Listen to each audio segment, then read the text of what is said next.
కొరింథీయులకు రాసిన మొదటి పత్రిక 1వ అధ్యాయము 31వ వాక్యాన్ని చదువుకుందాం. అతిశయించువాడు ప్రభువునందే అతిశయింపవలెను అను వ్రాయబడినది నెరవేరునట్లు దేవుని మూలముగా ఆయన మనకు జ్ఞానమును, నీతియు, పరిశుద్ధతయు, విమోచనము నాయను. చాలు. ఇక్కడ చక్కటి విషయాన్ని మనం జ్ఞాపకం చేసుకుంటున్నాం. ఈరోజు మన యొక్క అంశం ఏమిటంటే ప్రభువును బట్టి అతిశయించే సంఘము. ఈ కొరింథీ సంఘము ఎలా ఉంది అనేది మనం చూస్తే ప్రభువును బట్టి అతిశయిస్తూ ఉంది. ఇప్పుడు మనందరి యొక్క అతిశయం ఎవరు? మన ప్రభు అయిన యేసుక్రీస్తు వారు. ఇవాళ మనందరము కూడా ఒక పాపరహితులుగా, దేవుని యొక్క బిడ్డలుగా మన యొక్క జీవితాలు మార్చబడి ఒక మంచి మనసుతో మనం ఈ స్థలంలో ఉంటున్నాం, కూర్చుంటున్నాం, లేక దేవుని వాక్యం వింటున్నాం, లేక ఈ విధముగా దేవుని కొరకు అనేకమైన కష్టములైన బాధలైన భరిస్తూ దేవుని యొక్క బిడ్డలుగా ఆయన యొక్క సంఘముని ఈ విధంగా మనము నిర్మిస్తున్నాం అంటే ఇది ఎవరిని బట్టి అన్నమాట? అది ప్రభువుని బట్టి మాత్రమే. కనుక ప్రభువును బట్టి మనందరము కూడా ఈరోజు ఈ విధముగా మనం ఉంటున్నాం కాబట్టి మన అతిశయమునకు కారకుడు ఎవరంటే మన ప్రభు అయిన యేసుక్రీస్తు వారు. పౌలు అంటాడు కదా, నా అతిశయము నా ప్రభు అయిన యేసుక్రీస్తే. రక్షించబడిన ప్రతి ఒక్కరికి ఒక అతిశయము ఎవరిని బట్టి అంటే మన కొరకు ప్రాణం పెట్టిన, లేకపోతే మనం విడిపించిన, వెలకట్టిన, మనను స్వతంత్రులుగా చేసిన, మనకొక ప్రాణభిక్షము పెట్టిన మన ప్రభు అయిన యేసుక్రీస్తే. ఆయన లేకుండా మనం లేము. ఆయన ప్రేమ లేకుండా సంఘము లేదు. ఆయన త్యాగము లేకుండా సంఘము లేదు. ఆయన లేకుండా ఈ స్థలములో మనం పాడలేము, ప్రార్థించలేము. ఈరోజు మనం ఈ విధంగా మనం ఉంటున్నామంటే మన అతిశయమునకు దేవుడే. సంఘము ఎప్పుడు కూడా మనకు ఎన్ని టాలెంట్లు ఉన్నా, మనకు ఎన్ని పరిస్థితులు, హోదాలు మనకున్నా, మన అతిశయం మాత్రము దేవుడే. కనుక మనం ఎప్పుడు కూడా మనకున్న దాన్ని బట్టి మనం అతిశయించటానికి వీలు లేదు, దేవుని తక్కువ చేయటానికి వీలు లేదు. కనుక ఈరోజు కొన్ని విషయాలను నేను మీకు జ్ఞాపకం చేస్తున్నా. కొరింథీ సంఘం వల్లే మనము కూడా మన సంఘము ప్రభువును బట్టి అతిశయించే సంఘముగా ఉండాలి. మన సంఘం కూడా ఎలా ఉండాలి? ప్రభువును బట్టి అతిశయించే సంఘముగా ఉండాలి. మనందరూ ప్రభువును బట్టి మనం ఏం చేయాలి? అతిశయించాలి అనే విషయాన్ని జ్ఞాపకం చేస్తుంటున్నాం. 2వ రాజుల గ్రంథము 14వ అధ్యాయము 10వ వాక్యాన్ని చదువుదాం.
చాలు. ఇక్కడ మనం జ్ఞాపకం చేసుకున్నట్లయితే చాలా చక్కటి విషయాన్ని దేవుని వాక్యం ఇక్కడ మనకు తెలియజేస్తుంటుంది. నీవు ఎదోమీలను హతము చేసి నీ హృదయమునందు, సరే ఇక్కడ ఏమంటున్నాడంటే నీ హృదయమందు ఏం చేస్తున్నాడంట? హతము చేసినందున నువ్వేం చేస్తున్నావు? నీ హృదయమందు అతిశయపడుతున్నావు. సరే, ఇప్పుడు నీ నగరమునందు నీ ఉండి నీకున్న ఘనతను బట్టి నీవు అతిశయపడము. నీవు మాత్రము గాక నీతో కూడా యోధావారును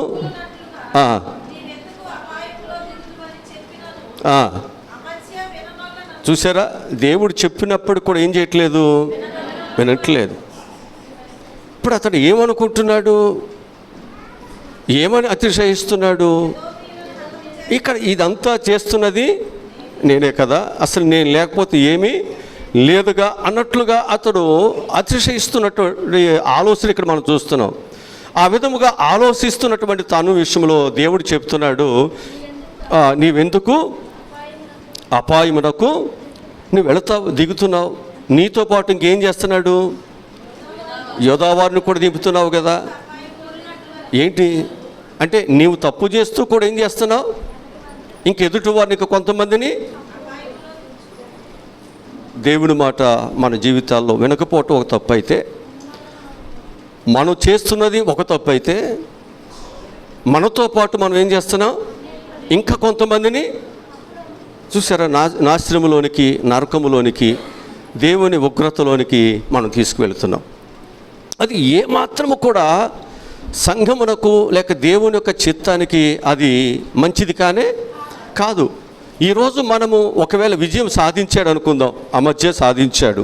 ఎవరిని బట్టి సాధించాడని చెప్పాలి, దేవుని బట్టి, అంతే కదా. ఈరోజు ఒకవేళ నేను ఒక మంచి స్థితిలో ఇక్కడ ఉన్నాను, లేదా ఇక్కడ అన్ని కార్యక్రమాలు జరుగుతున్నాయి అంటే ఎవరిని బట్టి, అంతే కదా, దేవుని బట్టే కదా. కనుక మనం ఎప్పుడు కూడా మనల్ని ఎప్పుడు కూడా అక్కడ చూపించడానికి వీలులేదు. మనం ఎవరిని చూపించాలి అంటే మన దేవుడైన యెహోవాను మనం చూపించాలి. ఆయన చూపించడానికి, ఆ దేవాది దేవుని చూపించడానికి, మన కొరకు ప్రాణం పెట్టిన దేవుని చూపించాలి, మనం రక్షించిన దేవుని చూపించాలి, లేక మన యొక్క జీవితాలలో అనేకమైనటువంటి శ్రమలలో, బాధలలో మనం ఆదుకున్నటువంటి దేవుని మనము చూపిస్తూ ఈరోజు ఈ బ్రతుకు, ఈ భోజనము, ఈ వస్త్రాలు, ఈ స్థితి ఇవన్నీ ఉన్నాయంటే నా దేవుని బట్టే. ఇప్పుడైతే ఆ విధముగా నీవు కృతజ్ఞత కలిగి దేవుడు చేసిన ఉపకారములు అన్నిటిని బట్టి మనం ఏం చేయాలి, దేవునిని. దావీదు అంటాడు, నా ప్రాణమా నీవు దేవుని స్తుతించాలి, నువ్వేళ కృంగి ఉన్నావు, నాలో నువ్వేళ తొందరపడుతున్నావు, నువ్వు దేవుని యందు నిరీక్షించాలి కదా, ఆయన నీకు సహాయమును చేస్తాడు కదా. ఇంతకాలము దేవుడు నిన్ను కాపాడాడుగా, ఇంతకాలము దేవుడు నీకు సహాయమును దయచేశాడుగా. ఎందుకు నువ్వు తొందరపడుతున్నావు, సమస్యలు వస్తే ఎందుకు నువ్వు బాధపడతావు? నువ్వేళ కృంగి ఉన్నావు, నువ్వేళ తొందరపడుతున్నావు. దేవుని యందు ఏం చేయాలి, ప్రతి దానికి, ఒక గర్వానికి, ఒక నాశనానికి, ఒక పతనానికి ఒక సమయం అనేది ఉంది. అంటే ఏడవటానికి, నవ్వటానికి ఒక సమయం ఉంది, పడగొట్టడానికి, నిలబెట్టడానికి కూడా ఒక సమయం ఉంది. ప్రసంగి గ్రంథంలో చెబుతాడు కదా, ప్రతి దానికి ఒక సమయం ఉంది. కనుక కాలము కొరకు, సమయం కొరకు ప్రార్థించే బిడ్డలు, స్వస్థత కొరకు ఎదురు చూసేవారు, నీ అవసరతలు ఏమవుతున్నాయో వాటి కొరకు దేవుని దగ్గర కనిపెడుతున్న బిడ్డలందరూ కూడా ఎదురు చూడాలి. తగిన కాలంలో దేవుడు తప్పకుండా నీ ఉపవాస కూడికలకు, నీ భక్తికి దేవుడు తప్పకుండా సహాయాన్ని చేస్తాడు. వాక్యములు అంటుంది, దేవునికి మహిమ రాకుండా, దేవునికి ఘనత రాకుండా అమర్చి ఏం చేస్తున్నాడు, అది తన యొక్క బలముగా లేదా తన యొక్క గొప్పతనముగా అతడు భావించి మరలా ఇప్పుడు ఏం చేస్తున్నాడు, కొంతమందిని అతడు యుద్ధానికి వద్దని చెప్పినప్పటికీ అతడు తీసుకువెళ్ళి తనతో పాటు అనేకులను ఏం చేశాడు, కూలిపోయారు, నిలబడలేకపోయారంట. అందరూ కూడా ఏమైపోయారు, వారి గుడారాల్లోనికి పారిపోయారు. ఎంత నష్టము, ఎంత నష్టము. మనం దేవునికి విరోధముగా మనం మాట్లాడినా, దేవునికి విరోధముగా మనం నడుస్తున్నా మన జీవితాల్లో నష్టము తప్ప మన క్షేమం అనేది మనకు రాదు. ఎవరికి క్షేమం ఉండదు. దేవునికి విరోధముగా రూపించబడిన ఏ ఆయుధము వర్ధిల్లదు. దేవునికి మనం ఎలా ఉండాలంటే విధేయత కలిగే మనం ఉండాలి. అలా ఉండటానికి దేవుడు మనల్ని ఏం చేశాడంటే ఈ స్థలములోనికి ఆయన దైవ కుమారుడేగా, గొప్పవాడేగా, ఆయన మాట చేత ఆయన తుఫానులు ఆపాడుగా, సముద్రాన్ని పాయలుగా చేశాడుగా, చనిపోయిన వారిని తిరిగి, అంత దైవ కుమారుడై ఉండి శ్రమల ద్వారా ఆయన ఏమి నేర్చుకున్నాడు, విధేయత నేర్చుకున్నాడు. గత రాత్రి అదేగా నేర్పింది, గత పగల అదేగా నేర్పింది విధేయత. గెత్సేమనే తోటలో ఆయన దైవ కుమారుడై ఉండి శ్రమలలో కూడా ఆయన ఏమి నేర్చుకున్నాడు, సంఘం ఎప్పుడు కూడా అదే ఉండాలి, విధేయత. మనలో అతిశయించటానికి ఏమీ లేదు. నా అతిశయము నా ప్రభు అయిన యేసుక్రీస్తే. ఏదైనా చెప్పుకోవాలంటే కొంతమంది చెప్పుకోవచ్చు, ఒకవేళ నాకు ఇన్ని ఎకరాలు ఉందని చెప్పుకోవచ్చు, లేకపోతే నాకు ఇంత బంగారం ఉందని చెప్పుకోవచ్చు, లేకపోతే నాకు ఇంత జీతం ఉందని చెప్పుకోవచ్చు, లేకపోతే నాకు ఈ ఉద్యోగం ఉంది అని చెప్పుకోవచ్చు, లేకపోతే ఏదో ఉంది నాకు అని చెప్పుకోవచ్చు, లేకపోతే నా పిల్లలు అలా ఉన్నారు, స్టేట్లో ఉన్నారు, ఎక్కడ ఉన్నారు అని చెప్పుకోవచ్చు. కానీ మన అతిశయం ఎవరు? మన పిల్లలు కాదు, మన డబ్బులు కాదు, ఏమీ కాదు. మన అతిశయం మన ప్రభు అయిన యేసుక్రీస్తే. హల్లెలూయా. అలాంటి ఒక విశ్వాసత కలిగిన దేవుని యొక్క పిల్లలుగా మనం ఉండాలని దేవుడు సంఘముగా ఏర్పాటు చేసుకున్నాడు. దేవుని ఎరగిన వారు ఒకవేళ లోకస్తులు ఒకవేళ వాళ్ళు కలిగిన దాన్ని బట్టి అతిశయిస్తే అతిశయించవచ్చు. కానీ మనమైతే మన దేవుడైన యెహోవాను బట్టే మనం అతిశయించాలి అని చెప్పి మీకు జ్ఞాపకం చేస్తున్నాడు. ఇతడు తన గొప్ప ఘనతను ఇస్తారని ఆయనలో మనము అతిశయించకూడదు అనే విషయాన్ని అతడు గ్రహించలేకపోయాడు. ఉదాహరణకి నెబుకద్నెజరు రాజు కూడా ఏమయ్యాడు? దానియేలు గ్రంథంలో 5వ అధ్యాయము 18-19 వచ్చే చదవండి. దానియేలు గ్రంథము 5వ అధ్యాయము.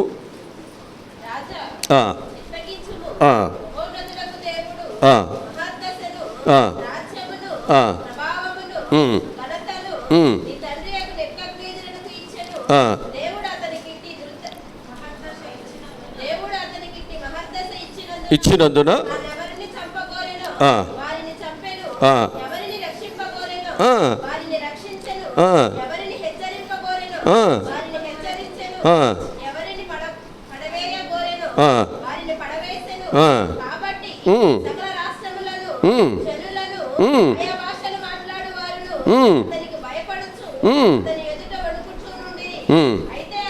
అయితే అతడు అతిశయించి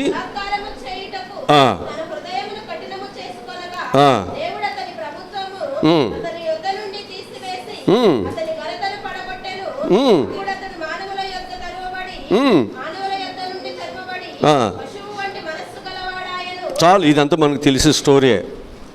నెబుకద్నెజరుకి దేవుడు గొప్ప స్థితి ఇచ్చాడు. ఇప్పుడు ఈ నెబుకద్నెజరు ఏం చేశాడట? అతిశయించాడు. ఇదంతా నా యొక్క బలము చేత, నా యొక్క అధికారము చేత నేను ఇవన్నీ సాధించానని. ఇప్పుడు దేవుడు ఏమై ఉన్నాడు? ఒకరిని పడగొట్టడానికి, ఒకరిని నిలబెట్టడానికి కదా, ఒకరినేమో హెచ్చించడానికి, ఒకరిని తగ్గించడానికి ఆయనకేముంది? అధికారం ఉంది. ఈ విషయాలు ఆయన ఏం చేశాడు? మర్చిపోయాడు. ఈ విషయాలు మర్చిపోయాడు. నిన్ను హెచ్చించింది ఎవరు? దేవుడు. కానీ నువ్వేం చేశావు? దేవుని తక్కువ చేశావు, నిన్ను నీవు హెచ్చించుకున్నావు. ఈ కారణము చేత దేవుడు ఏం చేశాడు? అతని యొక్క రాజ్యము నుండి అతన్ని దూరం చేశాడు, అతని యొక్క సింహాసనం నుండి అతను దూరం చేశాడు, అతన్ని ఏం చేశాడు? మనుషుల నుండి దూరం చేశాడు, అతన్ని తీసుకువెళ్ళిపోయి ఎక్కడ ఉంచాడు? ఆ పశువులాగా అతడు అరణ్యములో గడ్డి మేసేవాడు. చూసారా? తన నాశనమును తానే తవ్వుకున్నాడు, తన యొక్క శిక్షను తానే తెచ్చుకున్నాడు. ఉదాహరణకు మనం చూసినట్లయితే నీతిమంతుడైన మొద్దుకాయ మీద అతడు ఏం చేశాడు? ఏంటి అసలు ఆయనకి ఈయనకి ఏమైనా గొడవలు ఉన్నాయా? ఏమీ లేవు.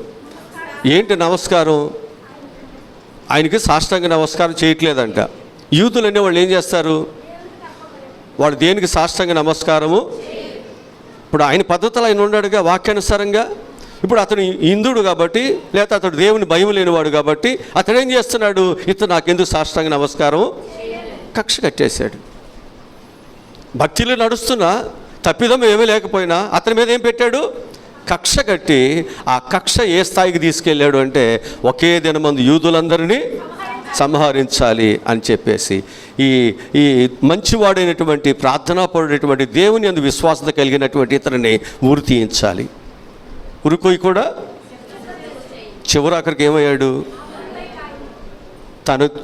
తను తీసిన గోతిలో తను ఏ ఉరికోయి అయితే అతను పెట్టుకున్నాడో అదే ఉరికోయి మీద అతను ఏం చేయబడ్డాడు? ఉరి తీయబడ్డా? వాక్యం చెబుతుందా? జాగ్రత్త. మన జీవితాల్లో మనం జాగ్రత్తగా దేవుని దగ్గర, ఎందుకనంటే ఆయన మనుషులు కాదు, ఆయన దేవుడు. ఆయన ఒకరిని హెచ్చించడానికి, ఒకరిని తగ్గించడానికి, ఒకరిని పడగొట్టడానికి, ఒకరిని నిలబెట్టడానికి ఎవరికి అధికారం ఉంది? అది దేవునికి ఉంది. అది దేవునికి ఉంది. మనకి ఏది దేవుడు ఇస్తున్నాడనా అది ఎవరు ఇస్తున్నారు? మనకి దేవుడు ఇస్తున్నాడు. ఆ భయముతో మనం ఏం చేయాలంటే మనం అతిశయించుకోకుండా జాగ్రత్తగా దేవుని అందే అతిశయించుదాం.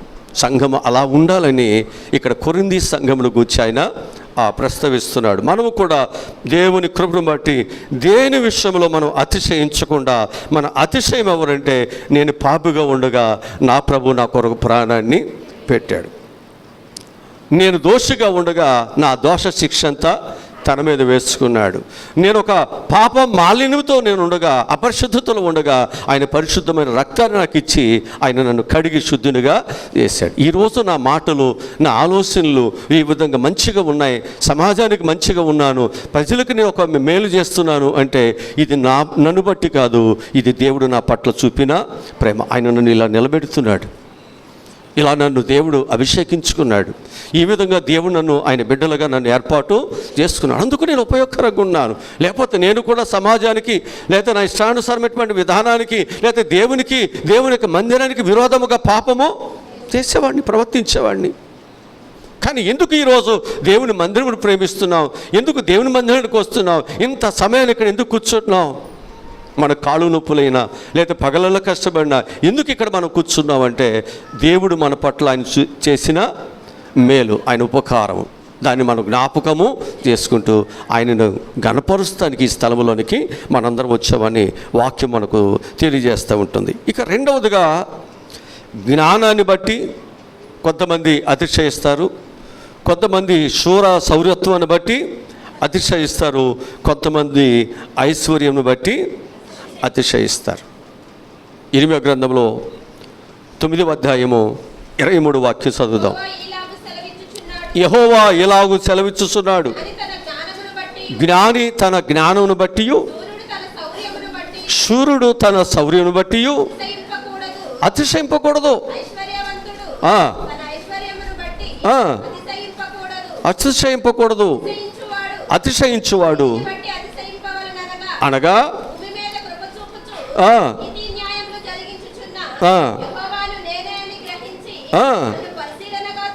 తెలుసుకున్నటకు, అది ఆయన పరిశీలనగా ఏం చేయాలంట? తెలుసుకుని మనం అతిశయించాలి. అది అట్టి వాటిని బట్టి దేవుడు ఏం చేస్తాడంట?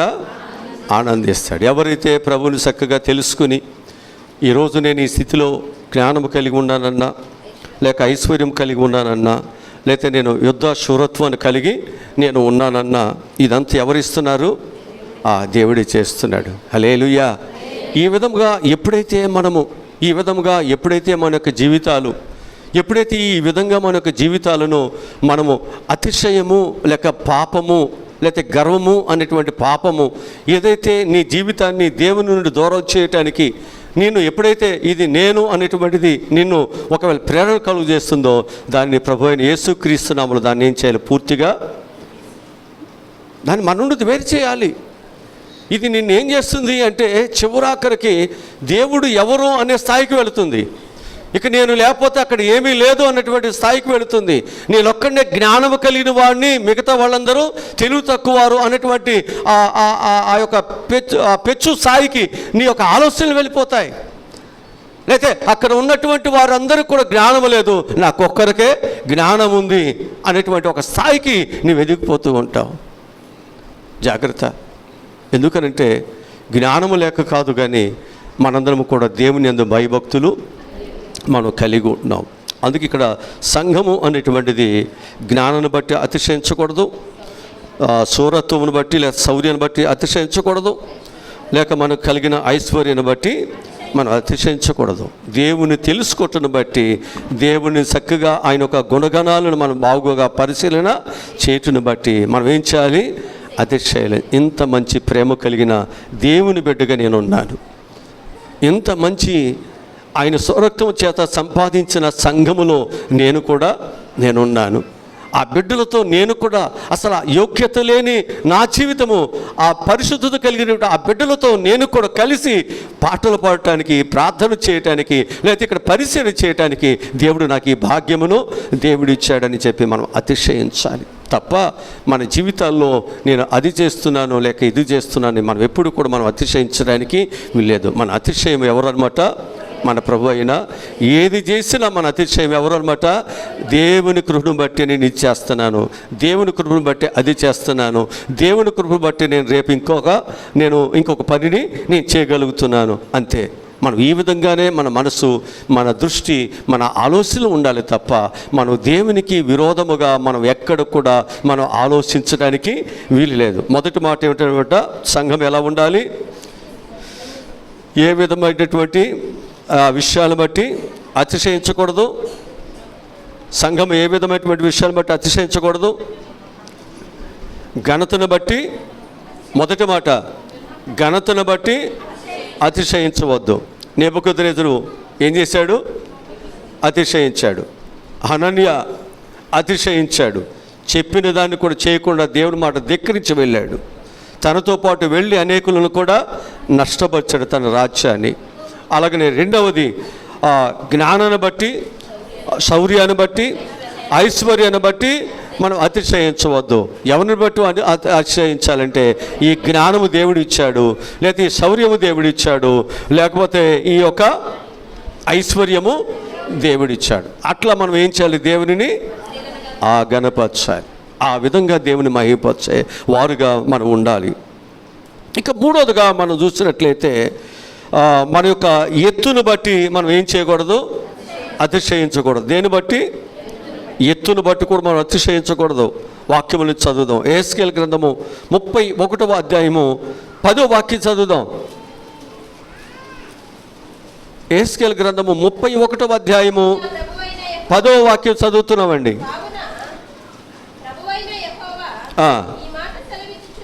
ఈ మాటను సెలవిచ్చుచున్నాడు.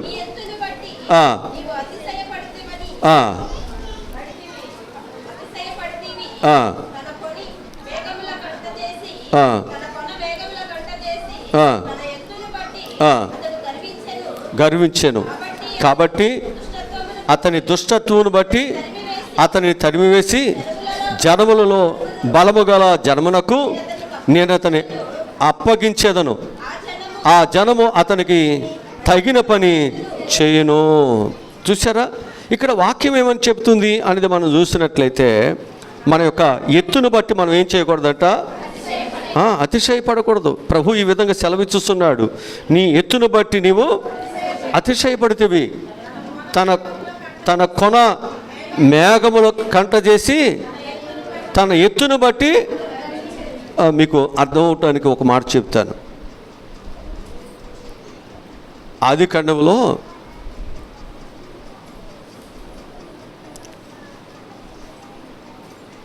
దేవుని పిల్లలంట ఆకాశమును అంటున్నంతగా ఒక గోపురము కట్టాలనుకున్నారంట. ఎంత మంచిది అది. ఆకాశం అంటున్నంతగా కట్టడం మంచిదే. కానీ ఆ కట్టడం ద్వారా వాళ్ళు ఏమనుకున్నారు? దేవుని కంటే అక్కడ ఆ మాట వాడాలి. అక్కడ వాళ్ళు పేరు సంపాదించుకోవటం వేరు. మళ్ళా వాళ్ళు దేనికంటే దేవుని కంటే పేరు సంపాదించుకోవాలంట. అంటే ఆ రోజులలో టెక్నాలజీ లేదు. ఈ రోజులంటే 100 అంతస్తులైనా 200 300 కట్టేస్తున్నారు. ఆ రోజుల్లో మరి ఇంత పురుగు ఇవన్నీ పైకి వెళ్ళాలంటే ఎట్లా? కానీ ఆ రోజుల్లోనే వాళ్ళు ఏం చేశారు? ఎంతంటది ఊహించలేము. అంతది ఎందుకు కడతావు? మంచి పేరు, దేవుని కంటే మంచి పేరు సంపాదించుకోవాలి. మరి దేవుడు ఊరుకుంటాడా? ఏం చేశాడు దేవుడు? చేశాడు. అక్కడ ఆ పని జరగనీయకుండా చేశాడా? ఏమైపోయింది? అక్కడ పని జరిగిందా? జరగక ఏమైపోయారు? వాళ్ళంతా భూమి అంతా చెదరిపోయారా? చెదరిపోయారు. జాగ్రత్త. మనం దేవుని కంటే ఎక్కువగా మన యొక్క ఊహలు లేక దేవుని కంటే ఎక్కువగా మన గొప్పతనాలు మనం ఎప్పుడు కూడా అనుకోవటానికి, అసలు ఆయనతో మనం పోల్చుకోవటానికి మనం ఏ పార్టీ వాళ్ళమే. అందుకే ఏమంటాడు అబ్రహాం? ఏమంటాడు? నేను దుమ్మునయ్యా, నేను ధూళినయ్యా అన్నాడా? అంత ధనవంతుడు, అంత రాజు, ఉన్నతమైన వాడు ఏమంటున్నాడు? నేను ధూళి లాంటి వాడినయ్యా, నేను దుమ్ము లాంటి వాడినయ్యా, నేను పురుగునయ్యా, నేను కనిష్ఠునయ్యా, నా గోత్రములో నేను లాస్ట్ వాడునయ్యా, ఇంతగా నీవు నన్ను హెచ్చించడానికి నేనే పాటివాడినయ్యా. భక్తులందరూ కూడా, దేవుని భయము కలిగిన వారందరూ కూడా, దేవునితో నడుస్తున్నటువంటి వారందరూ కూడా ఎలా ఉన్నారు? తమను తాము తగ్గించుకుని ఉంటే, దేవుని భయము లేకుండా వారి ఇష్టానుసారంగా నడుస్తూ వారు ఏం చేస్తున్నారో తెలుసండి, దేవుని కంటే ఎక్కువ పేర్లను సంపాదించుకోవాలనుకుంటున్నారంట. అట్లాగే ఇతడు కూడా, అతనికి ఎత్తు ఎవరిచ్చారు? దేవుడైపోతే అతను ఒక్కడు ఎత్తుగా పెరిగిపోయాడా? అట్లా అనుకుంటే పుట్టోళ్ళందరూ కూడా ఎత్తుగా పెరగాలనుకోరా? వీళ్ళు ముందులు పడుతున్నారుగా, మరి పెరగరే? వీళ్ళు పెరగరేంటండి? కనుక ఎవరి కాళ్ళే పెరగటానికి వాళ్ళ చేతుల్లో ఉంటే ఏమవుతారు ఈజీగా? ఎవరి కాళ్ళే నల్లగుండా వాళ్ళు చెల్లిపోయిపోవటం అనుకుంటే ఈజీగా, అందరి చేతులు ఒకవేళ నా జుట్టు బారుగా చేసుకోవాలనుకుంటే ఈజీగా. ఈ బాధలన్నీ ఎందుకు? ఇవన్నీ మన చేతిలో, ఇవన్నీ ఎవరిస్తున్నారు? దేవుడు మనకి ఇవ్వాలి, అంతే కదా. ఇప్పుడు దేవుడు తనకిచ్చిన దాన్ని బట్టి ఇది నాది అని అతిశయిస్తున్నాడంట. తన శౌర్యమును బట్టి లేదా తన ఎత్తును బట్టి అతిశయిస్తున్నాడు కదా. అతిశయిస్తుంటే ఏం జరుగుతుంది అక్కడ?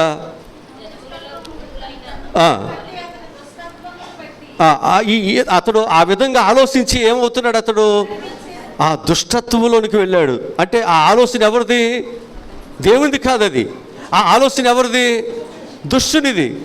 ఇప్పుడు దుష్టుని అంటే మన వాక్యం ఏం చెప్తుంది? దేవుని కంటే అతడు హెచ్చించుకున్నాడు కదా.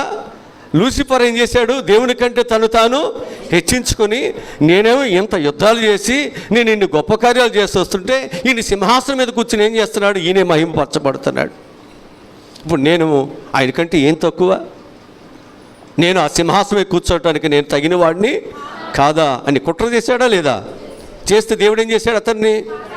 అతనితో ఏకీభవించినటువంటి వారందరినీ కూడా దేవుడు చేశాడు, దోసేశాడు. అంతే. జాగ్రత్త. దేవునికి రావాల్సిన మహిమను ఎవరైనా, అప్పటి వరకు కూడా లూసిఫర్ ఎవరో తెలుసండి? దేవుని ప్రధాన దూతలలో ప్రధానుడు అతడు. ఎందుకు అతడు ఆ విధంగా త్రోసివేయబడ్డాడు? ఎందుకు దేవుని కోపానికి అతడు ఎందుకు అలా రౌతుడే అతడు గురి కావాల్సి వచ్చింది? ఎందుకు అతడు అంత భయంకరమైన శిక్ష?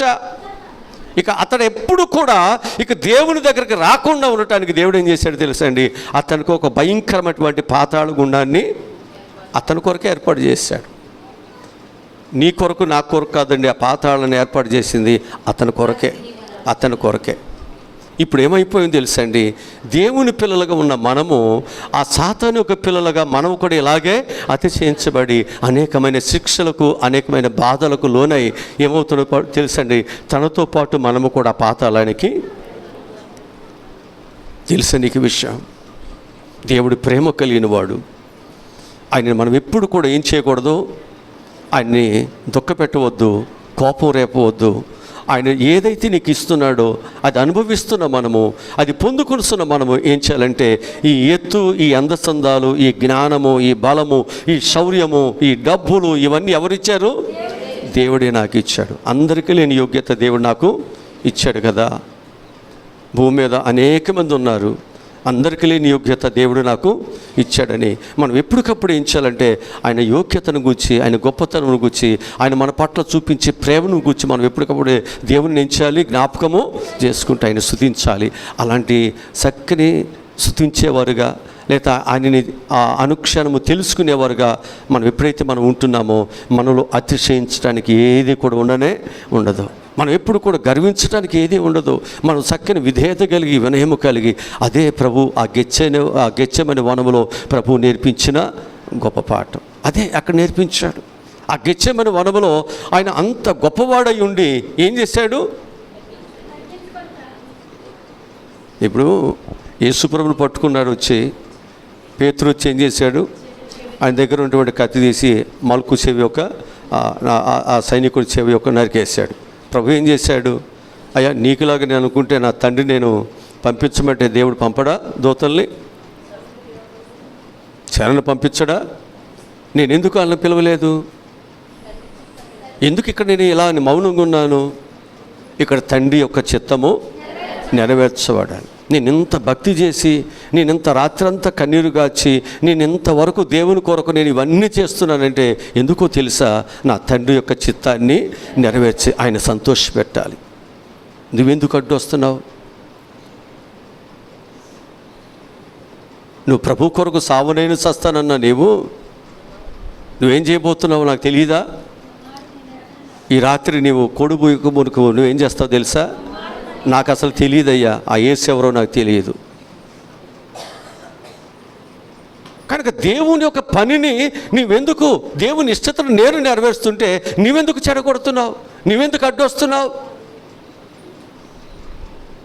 కనుక మన యొక్క జీవితాలలో మనం ఏం చేయకూడదు అంటే దేవుని యొక్క చిత్తానికి మనం ఎప్పుడు అడ్డుగా మనం రాకూడదు. మనం ఎప్పుడు కూడా దేవుని చిత్తాన్ని మనం ఏం చేయాలి? అంతే కదా. ఆ ప్రభు అయినటువంటి యేసుక్రీస్తు వారు ఏం చేశారు తెలుసండి? ఆ గిన్నెను నా యొద్ద నుంచి తీసేయమన్నాడు.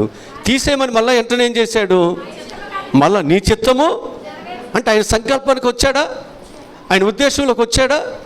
మళ్ళీ నీ చిత్తము నా పట్ల అంటే ఆ గిన్నెలోది నీ ఒక్కరివే త్రాగగలవు. అంత విషయాన్ని ఎవరు త్రాగలేరు, అంత చేదుని ఎవరు త్రాగలేరు, నువ్వు ఒక్కరివే త్రాగగలవు. తీగా ఉంటే, రుచిగా ఉంటే బిందులు తాగుతాం కదా, సీసాలు తాగేస్తాం. అది చేదు తాగమంటే, చేదంటే కలబంది చేదు కాదు, చేదంటే విషము. అది తాగితే చనిపోవటమే. మానవులందరూ చేసిన పాపమును బట్టి వచ్చేటువంటి ఆ శిక్ష ఇప్పుడు ఏం చేయాలి? ఆయన ఆ పాత్రలోనిది ఆయన త్రాగాలి. ఇక ఆయన తప్ప త్రాగగలిగేవారు ఎవరును? అందుకంటాడు ఆయనకి చేదు చిరకలు ఇచ్చాను. ఆయనకి ఏమి ఇచ్చారు? ఈరోజు మీకు జ్ఞాపకం చేస్తున్నాను. మానవుని యొక్క జీవితాలలో దేవుడు ఆశించేది ఏమిటంటే నీకు కలిగిన ఎత్తును బట్టు, అందాన్ని బట్టు, నీకు కలిగిన దేని బట్టి మనం అతిశయించడానికి వీల్లేదు. నాకు ఈ ఎత్తు కానీ, లేకపోతే ఈ బలము కానీ, ఈ అందచందాలు కానీ, ఈ జ్ఞానము కానీ, ఈ ఉద్యోగం కానీ, ఈ డబ్బులు కానీ, ఈ పేరు ప్రఖ్యాతులు కానీ, ఇవన్నీ నా దేవుడే నాకు ఇచ్చాడని మనం అతిశయిస్తూ ప్రతి దానిని బట్టి ఎవరిని కనపరచాలి? అంతే, దేవుని కనపరచాలి. నీకు చేసిన ఉపకారాల్లో దేనిని మర్చిపోవద్దు. ఒక చిన్న బీరువా మనం కొనుక్కున్నా, ప్రభువా ఇది నీవు ఇచ్చిందనయ్యా. లేకపోతే చిన్న ఇల్లు మనం ఏది కట్టుకున్నా, ప్రభువా నీవు ఇచ్చింది. మనం స్తుతించుకోకుండా మనం ఉండలేం. దేవుని ప్రేమించేవారు ఆయన గణపరచుకోకుండా మనం ఏ పని మనం చేయలేం. కనుక మనం ఎప్పుడు కూడా మనం ఏం చేయాలి అంటే, మనం దేనిని బట్టి మనకు కలిగిన వాటిని బట్టి మనం ఏం చేయకూడదు? అతిశయించకూడదు. సంఘం ఎప్పుడు కూడా అతిశయించవద్దు. మన సంఘముగా ఉన్నాం, ఈరోజు ఈ విధంగా ఉన్నామంటే ఎవరు దీనికి కారణము? దేవుడే మనల్ని రక్షించుకున్నాడు. దేవునికి దూరముగా ఉన్నాం, మనము సమాజముకు దూరముగా ఉన్నాం, లోకానికి దూరంగా ఉన్నాం, పాపములో ఉన్నాం. ఇంత భయంకరమైనటువంటి స్థితిలో ఉన్నటువంటి మనల్ని దేవుడు ఏం చేశాడు? ఆయన బిడ్డలుగా ఉండటానికి ఆయనే మనల్ని ప్రేమతో ఈ స్థలానికి ఆయన ఏర్పాటు చేసుకున్నాడు. ఆయన ఏర్పాటు లేకపోతే ఈ స్థలంలో మనం ఎవరు కూడా ఉండేవారమే కాదు. నాలుగోదిగా మనం చూసినట్లయితే శరీర విషయమందు మనం ఏం చేయకూడదు అన్నమాట? అతిశయించకూడదు. శరీర విషయంలో అతిశయించకూడదు. కొరింథీయులకు రాసినటువంటి 2వ పత్రిక 11వ అధ్యాయము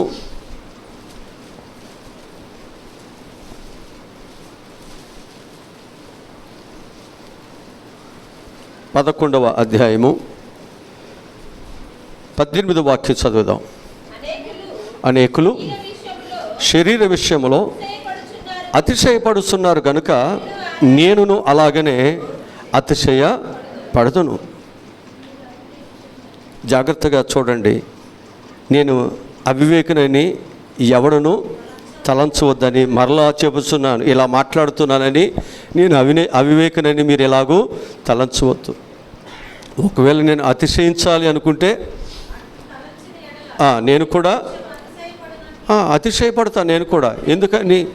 నా కులము తక్కువేం కాదు, నా చదువు తక్కువేం కాదు, నా ఉద్యోగం, నా సంపాదన తక్కువేమీ కాదు, నా యొక్క స్థితి, నా గోత్రం ఏదైతే ఉందో అది ఏది తక్కువ కాదు. ఈ విషయం పౌలు చెప్తున్నాడు.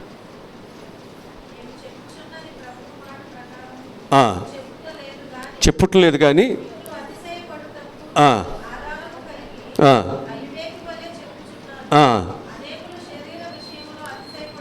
అనేకులు శరీర విషయంలో అతిశయపడుతున్నారు.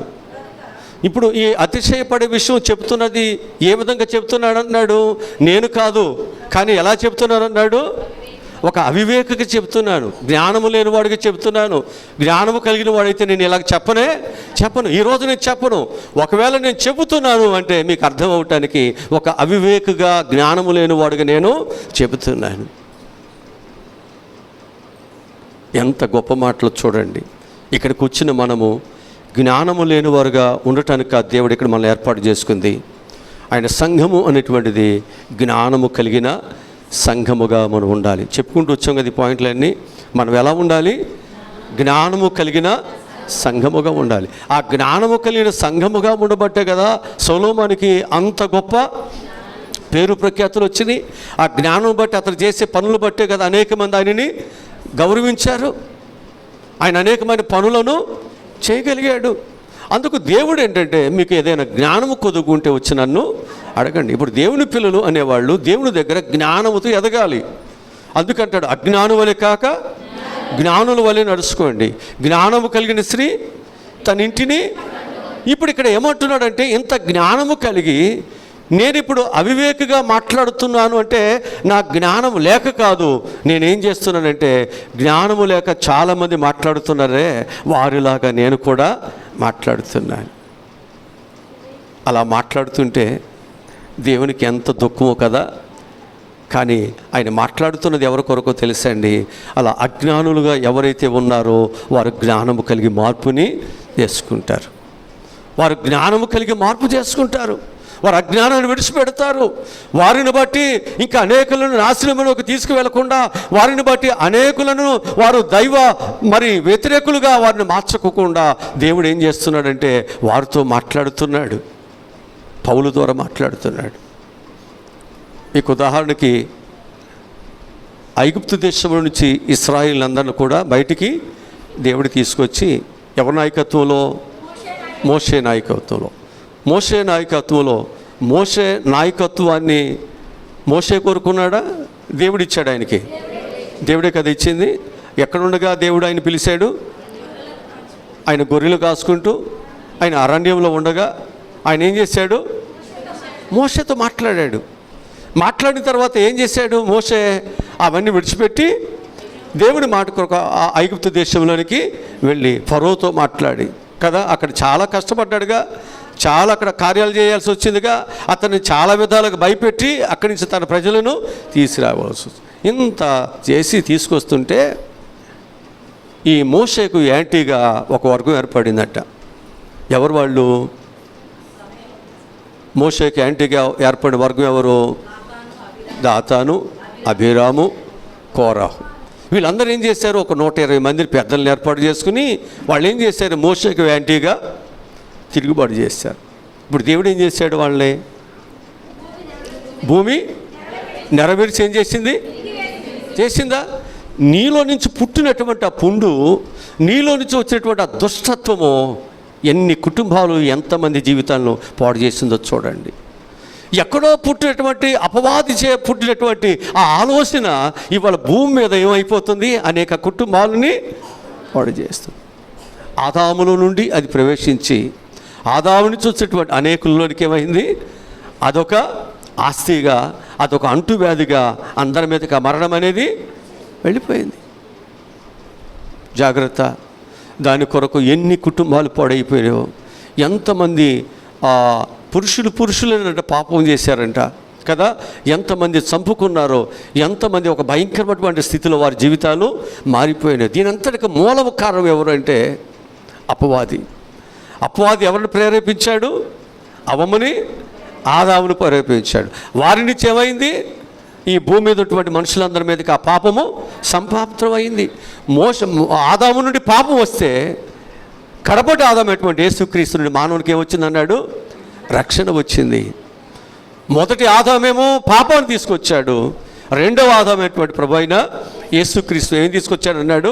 రక్షణ తీసుకొచ్చాడు. జాగ్రత్త.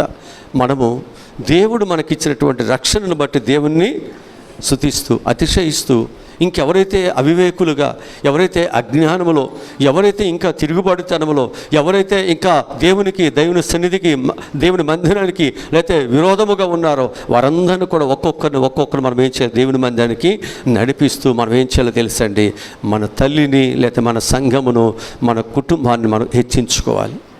ఇది మన బాధ్యత. మనం చేయగలిగితే మంచిని మనం చేయాలి, లేకపోతే మెదలకుండా మనం కూర్చోవాలి. మనం చేయగలిగినటువంటి దానిని మనం ఖచ్చితంగా మనం చేయాలి, లేకపోతే మెదలకుండా మనం కూర్చోవాలి. మనం ఎప్పుడు కూడా ఆ అడ్డు రావటానికి వీలు లేదు. అలా అడ్డు వచ్చి వాళ్ళు ఏమైపోయారు, అడ్డు వచ్చి దాతాను అభినవ్ కోరాకులు ఏమయ్యారు, భూమి నెరలు విరిచింది. వాళ్ళందరూ ఏమైపోయారట, సజీవులుగానే భూమి వాళ్ళని ఏం చేసింది అన్నాడు, మింగి వేసిందట. ఎంత ఘోరమండి. దేవుడు అందుకొరక వాళ్ళని రక్షించింది, అందుకొరకు దేవుడు ఐగుప్తు దేశం నుంచి వాడు విడిపించింది, అందుకొరకు దేవుడు వారి కొరకు ఇంత ప్రేమ చూపించి అన్ని రోజులు వాడిని పోషించి అన్న ఆటంకాలు వస్తే తప్పించి వాడిని అంత దూరం నడిపించింది. నీవు నశించిపోవటం దేవునికి జాగ్రత్తగా మన ప్రవక్తను ఉండాలి, దేవుని దగ్గర మన ప్రవక్తను జాగ్రత్తగా ఉండాలి. అందుకే ఏ శరీర విషయమై మనం ఏం చేయకూడదంట, అతిశయించకూడదంట. ఆ శరీర విషయంలో అతిశయించినట్లయితే మనం ఏమైపోతున్నాం తెలుసండి, దేవునికి దూరముగా మన జీవితాలు మారిపోతున్నాయి, అవివేకులు అయిపోతున్నాం. దేవునికి వ్యతిరేకమైనటువంటి ఆలోచనలు, దేవునికి వ్యతిరేకమైన పద్ధతులు మన జీవితాలు వెళ్ళాల్సి వస్తుంది. దాని ద్వారా దేవుని యొక్క శిక్ష మన మీదకి వస్తుంది. జాగ్రత్త కలిగి మనం ఉండాలి. ఇప్పుడు ఎన్నోసార్లు చెప్పాడు ఇస్కరియోతు యోధాకి, నాతో ఉన్నవాడు నన్ను అప్పగిస్తానన్నాడు, మనలో ఒకడు అప్పగిస్తానన్నాడు. నేనా అన్నాడు. కానీ ప్రభు ఏమన్నాడు, నువ్వు అన్నట్టు అన్నాడు. సరి చేసుకున్నాడా? మళ్ళీ ఏం చేశాడు, బేరవాడుకున్నాడు, డబ్బులు తీసుకున్నాడు, మళ్ళీ ఏం ఎరగనట్టుగా ఆయన ముద్దు పెట్టుకున్నాడు. ప్రభు ఏమన్నాడు, ముందే చెప్పాడుగా, అయ్యాక మీరు ప్రార్థన చేయొద్దు, ఇక అపవాది మనిషి కుమారుడు అప్పగించే సమయం వచ్చేసింది, ఇక వాడు సమీపముగా ఉన్నాడు, మీకు లేవండి. అప్పటి వరకు దేవుడు ఏమన్నాడు, ప్రార్థన చేయమన్నాడుగా కదా. వాళ్ళు ప్రార్థన చేయమంటే వాళ్ళు ఏం చేస్తారు, నిద్రపోతున్నారుగా. వారి కన్నులు ఏమైపోయినాయంట, భారముగా ఉన్నాయి కదా. దేవుడు అవన్నీ చూసి ఏమన్నాడంటే, మీ శరీరం బలహీనతే, ఆత్మ మాత్రము సిద్ధముగా ఉంది. సరే అయ్యా, ఇక అయిపోయింది, ఇక మీరు ప్రార్థన చేయాల్సిన పని లేదు, ఇక జరగవలసిన కార్యక్రమాలన్నీ జరుగుతున్నాయి, మనం సిద్ధంగా ఉందాం. అంతే. వచ్చాడు. ఏం చేశాడు ఆయన వచ్చి, యేసు ప్రభుని ప్రేమతో ముద్దది ఏమంటే ప్రేమతో ముద్ద అక్కడ ఏమని మాట్లాడుకుని వచ్చాడు, నేను ఎవరినైతే ముద్దు పెట్టుకుంటానో ఆయన పట్టుకోండి మీరు. చాలామంది ప్రభు దగ్గర ఇలాంటి నటన, ఇలాంటి కపటము, ఇలాంటి వేషధారణ ఇలాంటివి చేస్తే మరి ఆ యోధ యొక్క స్థితి ఏమైంది? అతడు ఒక్కడే కదా పాపం చేసింది. ఆ పాప శిక్ష ఎవరి మీదకి వెళ్ళింది? తన భార్య, తన పిల్లలు, తను కలిగిన అన్నీ. ఆకాను మీద కూడా అంతేగా. ఆకాను డేరా పశువులన్నీ తీసుకొచ్చి ఆకూరు లోయలు వేసి ఏం చేశారంట, రాళ్లతో కొట్టి ఏం చేశారు, దానిని తగలబెట్టేశారంట. జాగ్రత్త. ఒక్కరు చేసిన పాపము అనేక మందికి శిక్షాఫలము మారిపోతుంది. అందుకే మనం జాగ్రత్తగా మనం ఉండాలి. చాలా భక్తి చేయాలి దేవుని దగ్గర. ఎందుకంటే ఎవరు కూడా మనుషుల నుండి తప్పించుకోవచ్చాము, కానీ దేవుని నుండి ఎవరును, రాజు తప్పించుకోలేడు, శూరుడు తప్పించుకోలేడు, జ్ఞానము కలిగిన వాడు తప్పించుకోలేదు, ఎవడును తప్పించుకోలేదు. అందరూ కూడా ఏం చేయాలి, ప్రభు చేతిలో ఖచ్చితంగా దెబ్బలు శిక్ష పడాల్సిందే. వాక్యం నుంచి ఎంత స్పష్టంగా. కనుక శరీర విషయంలో మనం ఏం చేయకూడదంట, అతిశయించకూడదు. నీ శరీర విషయంలో నీకు ఏ టాలెంట్లు ఉన్నా నీ శరీర విషయంలో నువ్వెక్కడ కూడా అతిశయించడానికి ఈ లేదు. ఈ భూమి మీద నీకు ఏది ఇచ్చినా అది ఎవరి దయ? అది దేవుని మహాదయ. అందుకు దేవుని మనం ఎప్పుడు కూడా ఏం చేయాలి, దేవుని గణపరచాలి అనే విషయాన్ని వాక్యం మనకు బోధిస్తూ ఉంటుంది. ఐదవదిగా మనం చూస్తున్నట్లయితే మనం ఏం చేయకూడదంటే, మనం డంబములుగా మనం ఉండి, డంబముల యందు ఉండి అతిశయించవద్దు. దేని యందు ఉండి? మన డంబముల యందు మనం అతిశయించకూడదు. యాకోబు రాసిన పత్రిక 4వ అధ్యాయము 16 వచనం చదువుదాం. యాకోబు రాసిన పత్రిక 4వ అధ్యాయము 16 వచనం.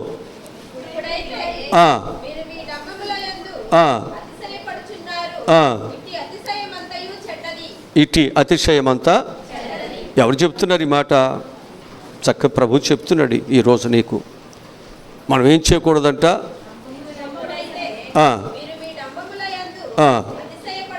అతిశయపడుతున్నారు. ఈ అతిశయమంతా, ఇలా అతిశయం ఏంటి? డంబము అంటే చెప్పుకోవటం. మా ఊరో లేకుండా చూడండి ఏం చెప్తారంట? లేత అన్నీ నేను కోస్తాను. ఎందుకని? మళ్ళీ వాళ్ళ ఊరోళ్ళకి అన్నీ తెలుస్తాయి కదా. ఇప్పుడు మా ఊరోళ్ళు లేకుండా నేనేం చేయొచ్చు? తెలియని వాళ్ళకి ఏ సొరకాయలైనా ఏ బీరకాయలైనా లేత అన్నీ కొయ్యొచ్చు. ఇక్కడ వాక్యం చెప్తుంది, మీరు మీ డంబములందు ఏం చేస్తున్నారు? అతిశయపడుతున్నారు. మీ అతిశయము మంచిదన్నాడా చెడ్డదన్నాడా? చెడ్డది. ఎందుకని అంటే మీరు అతిశయపడుతున్నది మనుషులు ఎదుట కాదు, చూస్తున్న ఆ చూస్తున్న దేవుడికి ఏం తెలుసు? మన నడక తెలుసు, మన పడక తెలుసు, మనం ఏం చేసేది తెలుసు, ఏం చేయబోయేది కూడా. మరి ఆయన దగ్గర మనం తోక జాడిస్తేట. కనుక జాగ్రత్తగా మనము ఏం చేయాలన్నమాట? మనము మన డంబములను ఏం చేయవద్దు? అతిశయపడవద్దు. జాగ్రత్తగా అంటే అవునంటే అవును అనాలి, కాదంటే కాదు. అవును కాదు, కాదు అవును అంటే అర్థం కాకుండా, ఒకవేళ ప్రజలకి తెలిసి తెలియనట్టుగా నేనేదో మాట్లాడేసాను అన్నట్లుగా మనం మాట్లాడితే ఎవరికి అర్థమవుతుంది? మన మధ్య ఒక ఆయన పాస్టర్ గారు కదా, ఆయన ఒక ఇంటికి వెళ్ళి పాస్టర్ రూపంలో వెళ్ళి ప్రార్థన చేస్తూ ఆ మెడలో ఉన్న గొలుసుని లాగిపోయాడట. దొంగ పాస్టర్ పట్టుకున్నారు, పోలీసులకు అప్పగించారు. ఆయన పోలీసులు ఏమన్నారు తెలుసా? అసలు నువ్వు ఎట్లా వాళ్ళ ఇంట్లోకి వెళ్ళావు అంటే, నేను పాస్టర్ గారికి వెళ్ళాను అంటాడు. ఏం చేసావు పాస్టర్ గారికి అంటే, ఆయన ప్రార్థన చేస్తున్నాడు. ఎట్ట ప్రార్థన చేశాడు అనుకుంటున్నారు? ఆయన భాషలతో ప్రార్థన చేశాడు. ఆయన చేసిన ప్రార్థన ఏంటో తెలుసా? పెద్ద పాస్టర్లు చేస్తారు చూసావా, అంత గొప్పగా చేశాడు. నిజంగా అంత గొప్పగా చేశాడు. ఆత్మపూర్ణులు ఎలా చేస్తారో అట్లా భాషలన్నీ అసలు ఎత్తుకోవటమే భాషలో. ఆ భాషలో ఆయన ఎట్లా ఊగిపోతున్నాడు, ఎట్లా గట్టిగా మాట్లాడుతున్నాడు, ఎట్లా చేశాను అంటున్నాడు. అందుకంటున్నారు దొంగ పాస్టర్లు వస్తున్నారు, జాగ్రత్త. ఏ పాస్టర్లు? దొంగ పాస్టర్లు వస్తున్నారు, జాగ్రత్త. కనుక మన యొక్క జీవితాలలో మనం ఏం చేయకూడదంట? మనం డంబముగా ఏది కూడా మనము అతిశయించటానికి వీలు లేదు. మన జీవితాల్లో మనం ఏది కూడా డంబముగా మనం అతిశయించటానికి లేకపోతే మనం చెప్పుకోవటానికి వీలు లేదు. మనకు కలిగినదంతా ఎవరిచ్చారు? దేవుడు ఇచ్చాడు. లేకపోతే లేదని చెప్పుకోవాలి, ఉందంటే ఉందని చెప్పాలి. నేను ఎవడు కొట్టాడు అంతేనా? దేవుడు నాకు ఈ స్థితి ఇచ్చాడు అంతే. నాకు ఉన్నది స్థితి ఇదే, నేను ఉన్నటువంటి నా చదువు ఇదే, లేకపోతే నాకున్నటువంటి జ్ఞానం ఇదే, లేకపోతే నాకున్నటువంటిది నా కుటుంబము, నా బిడ్డలు, లేకపోతే నా ఆస్తి, నా సంపాదన ఇదే. లేని దాన్ని ఉన్నట్లుగా మనం ఎందుకు చెప్పుకోవాలి? చెప్పుకోవటం వల్ల మనకేంటి? జాగ్రత్త. ఒకవేళ మనుషులు మోసం చేసేవేమో, లేకపోతే మనుషులకి ఒకవేళ నమ్మకం వచ్చామో, కానీ దేవుడు నీకేంటి, ఏముందో, నీకేమి లేదో ఎవరికి తెలుసు? అందుకు జాగ్రత్తగా సంఘం అనేది ఎప్పుడు కూడా లోక సంబంధుల వల్లే మనం డాంబికులుగాను, లేకపోతే లోక సంబంధుల వల్లే మనము డంబముగాను మనం ఎప్పుడు కూడా అతిశయించడానికి వీల్లేదు. మనకు ఏ స్థితి కలిగి ఉన్నామో ఆ స్థితిని బట్టి అతిశయించాలి. అదే చెప్పింది పౌలు, నేను ఏమి కలిగి ఉన్నానో దాన్ని బట్టి నేను అతిశయిస్తాను. ఆయన కలిగి ఉన్నది ఏంటి? సిలువ శక్తి. ఆయన కలిగింది ఏంటి? సిలువ సువార్త. ఆయన కలిగింది ఏంటి? సిలువ దర్శనము. ఆ సిలువ వేయబడిన యేసే కదా ఆయన దర్శించింది. ఏది కన్నాడో, ఏది చూశాడో, ఏది పొందుకున్నాడో దానినే మానవునికి చెప్పి ఆయన నిజమైన దేవుడు అని సమాజాన్ని ఒప్పించాడు. అనేకులను దేవుని దగ్గర నడిపించాడు. అనేకమైన సంఘాలని అన్యజనుల మధ్య కట్టేశాడు. ఎక్కడ కట్టాడు? అన్యజనుల మధ్య కట్టాడు.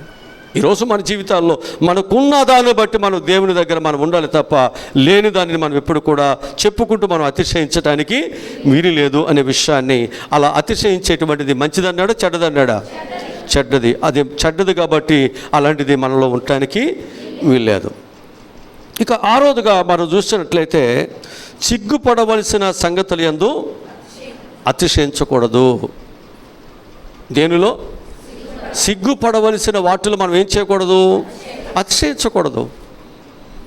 ఇప్పుడు పొరపాటు చేసామనుకోండి, దాన్ని ఒక గొప్పగా మనం చెప్పుకోవటానికి వీల్లేదు. అయ్యో తెలుసో తెలియక జరిగిపోయిందయ్యా అని మనం ఏం చేయాలి? దాన్ని తప్పుని, అంతేగాని దాన్ని కవర్ చేసుకోవడానికి, ఇంకా కవరింగ్ చేసుకోవడానికి ఇంకా రకరకాల వంకరగా ఎందుకు వెళ్ళాలి మనం?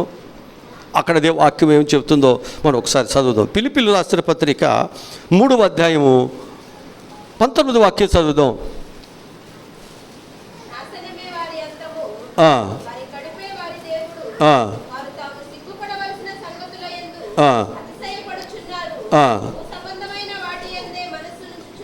చూసారా, అక్కడ చాలా మంచి మాట ఏమన్నాడంటే, నాశనమే వారి అంతము, వారు కడిపే వారి దేవుడు, వారు తాము సిగ్గుపడవలసిన సంగతులు ఏం చేస్తున్నారంట? అతిశయపడుతున్నారు. వారు భూ సంబంధమైన వాటి అందే మనసు ఉంచుతున్నారు. అది అంటే వాళ్ళు ఏ మనసుతో ఉన్నారు? భూ సంబంధమైన మనసు. అందుకు భూ సంబంధమైన మనసుతో ఉండి ఏం చేస్తున్నారు? ఆ భూ సంబంధమైన పనులు చేస్తూ అతిశయిస్తున్నారు.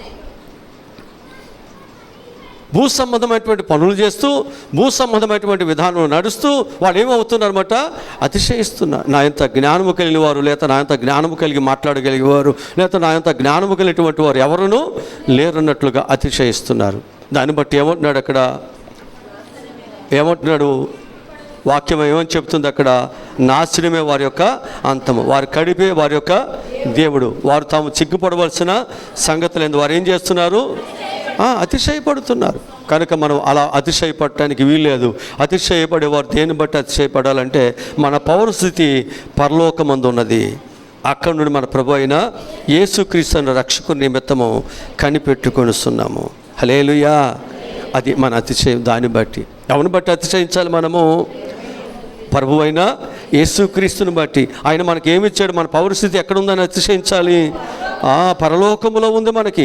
అక్కడ మన ప్రభు అయిన యేసుక్రీస్తు ఏం చేశాడు? మన రక్షకుని నిమిత్తము కనిపెడుస్తున్నాం, మనం కనిపెట్టుకొనిస్తున్నాం. ఒకరోజు ప్రభు వస్తాడు, రక్షకుడు వస్తాడు, మనందరినీ కూడా ఏం చేస్తాడు? మేఘాల మీద ఆయన మనలను తీసుకుని వెళ్తాడు. మన అతిశయం ఇదే కదా. తప్పకుండా దేవుడు మనల్ని ఏం చేస్తాడు? ఆయన కుమారుడి దగ్గరికి మనలను తీసుకువెళతాడు. మన పౌరుషత్వం, మన రాజ్యం అంతా ఎక్కడుంది? పరలోకములో ఉంది. కనుక ఆ పరలోకమైన దాన్ని బట్టి మనం అతిశయించాలి. కానీ ఈ భూలోకములో ఉన్నటువంటి ఈ శరీరమైనటువంటి విషయాలను బట్టి మనం ఎక్కడ కూడా అతిశయించడానికి వీల్లేదు. ఆ అతిశయము మనలను దేవుణ్ణి సంతోషపెట్టదు, కానీ దేవుని దుఃఖపెడుతుంది. ఆ అతిశయము ఏం చేస్తుందంటే, అది మనకు అభివృద్ధిని ఇవ్వదు, కానీ అది మనకు నాశనమును, దిగులుని, శాపాన్ని, దుఃఖాన్ని మన కుటుంబాలకు మనకు తెస్తుంది. అది విడిచిపెట్టి దేవుని బిడ్డలుగా మనము సాగిపోదాం. అలాగని 7వదిగా మనం చూసినట్లయితే, తనను బట్టి తను అతిశయించకూడదు. తనను బట్టి తాను ఏం చేయకూడదు? అతిశయించకూడదు. తనను బట్టి తాను అతిశయించకూడదు. వాక్యముల నుంచి మనం చదువుదాం. హబక్కూకు గ్రంథము 2వ అధ్యాయము 4-5 వచ్చా చదువుదాం. చిన్న ప్రవక్తల పుస్తకాలు ఉంటుంది.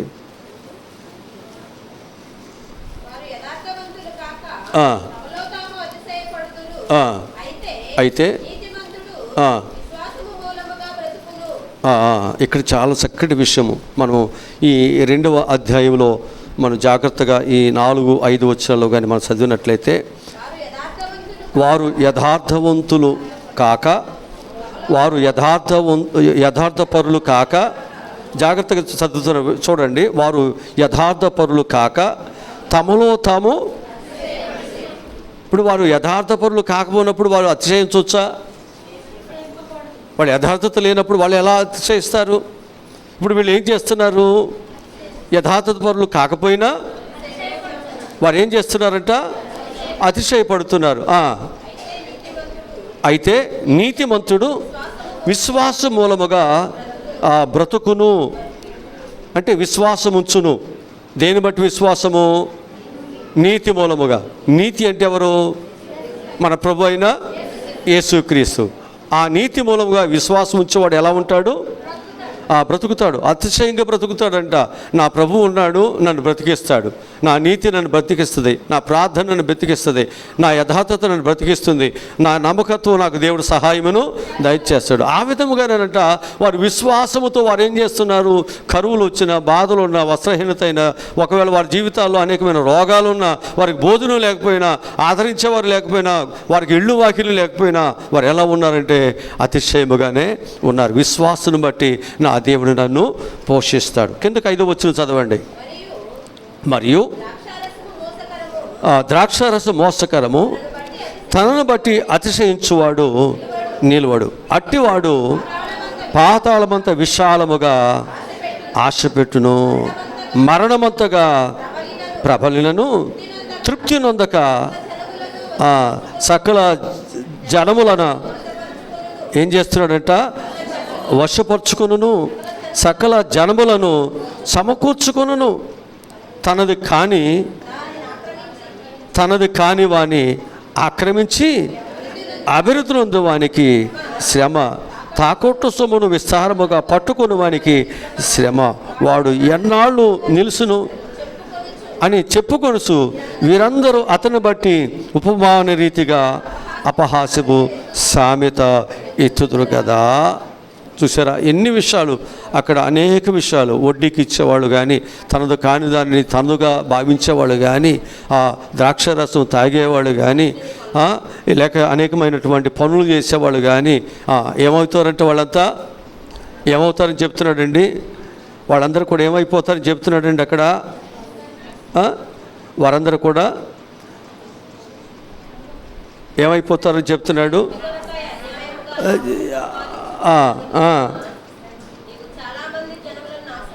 వాళ్ళందరూ కూడా ఏమైపోతారో తెలుసండి. ఒక్కరోజు అంటే బలాత్కారములు బట్టి నిన్ను పొల్లబెడతారు.